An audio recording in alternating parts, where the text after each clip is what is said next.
संभाजीनगर दरोड्यामध्ये जी गाडी वापरली गेली होती ती गाडी आता पोलिसांनी जप्त केलेली आहे। याच गाडीमधून संतोष लड्डा यांच्या घराच्या समोर आरोपी उतरले। त्यानंतर याच गाडीतून उतरले आणि त्यांनी घरात जाऊन चोरी केली आणि बॅग भरून येतानाचा सीसीटीव्ही फुटेज आपल्याला दिसतोय ती हीच गाडी आहे।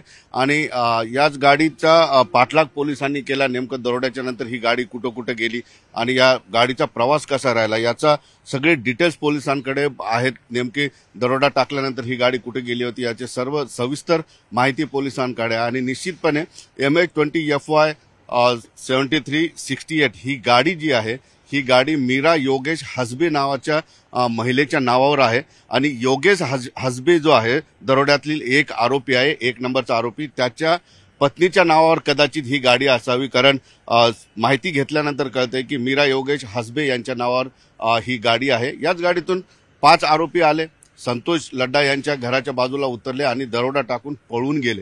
त्यानंतर ही गाडी कुठं फिरली आणि आरोपी कुठं फिरले याची सगळी माहिती सुद्धा पोलिसांकडे आहे। निश्चित याच गाडीतून 5.5 किलो सोनं चोरट्यांनी पळवून नेलेलं आहे आणि त्या गाडीला आता ताब्यात घेण्यात पोलिसांना यश आलंय।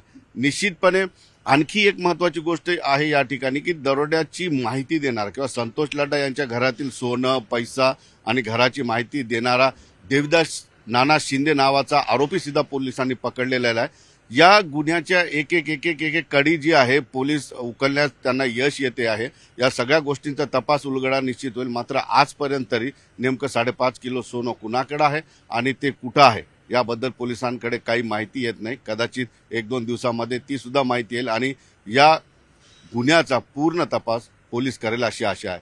सुधीर जाधवसह सिद्धार्थ गोदाम, न्यूज 18 लोकमत, छत्रपती संभाजीनगर।